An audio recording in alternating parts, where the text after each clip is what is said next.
from the Young World edition of May 21st, 2013. The story is called Dusra.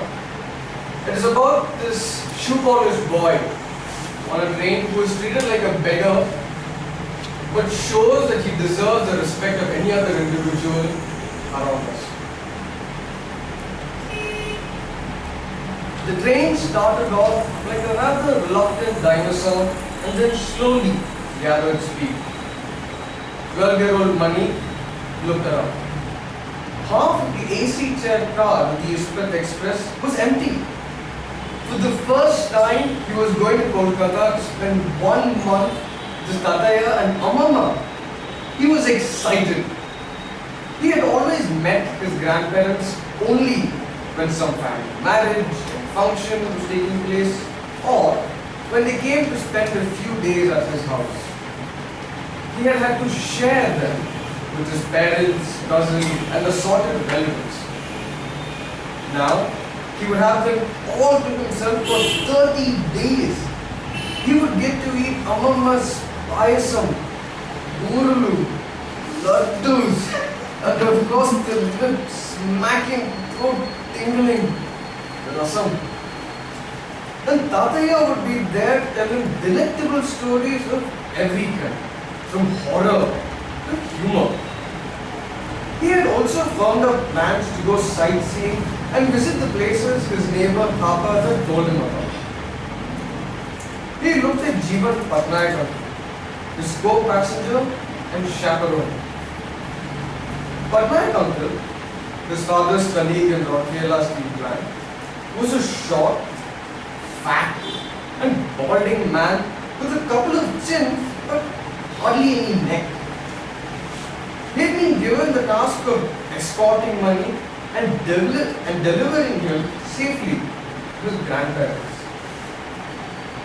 He was now comfortably settled in his seat, had closed his eyes, and was creating noise pollution with his mouth half open and nostrils quivering.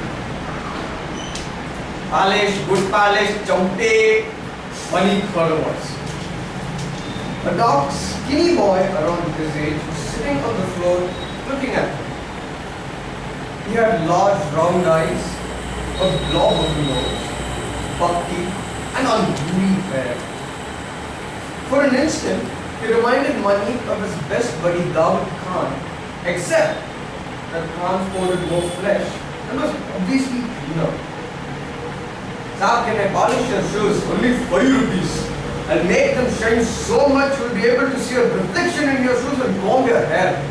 He said, flashing a toothy smile and removing a brush, a flat box, and a dirty piece of cloth from the even dirtier bag he was carrying. Mani mentally named him Dusra Khan or Dusra.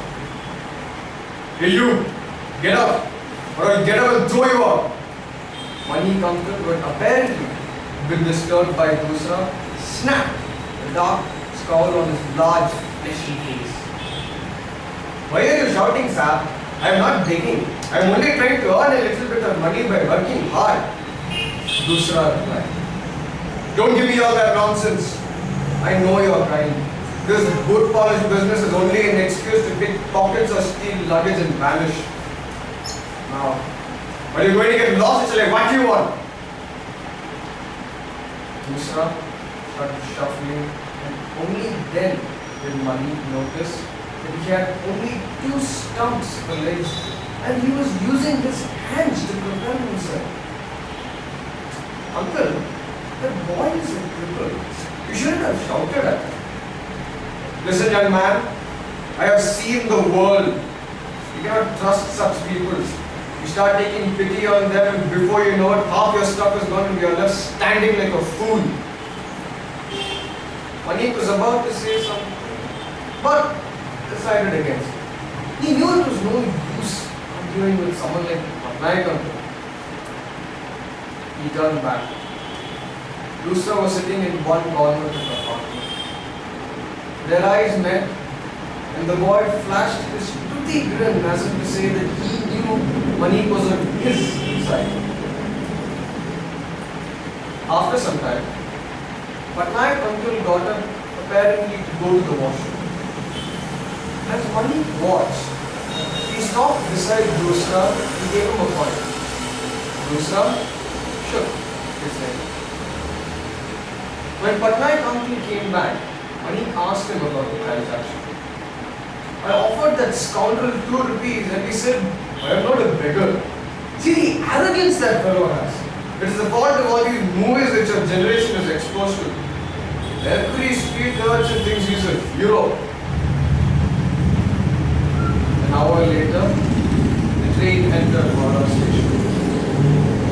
On either side, one could see swarming crowds, people scurrying in a mad rush. So, unlike the leisurely pace of Rotterdam station, the train finally lurched to a halt. Come on, pick up your stuff, Patnaik uncle said. As they were proceeding towards the exit, they heard a shout and turned back. It was Dusra.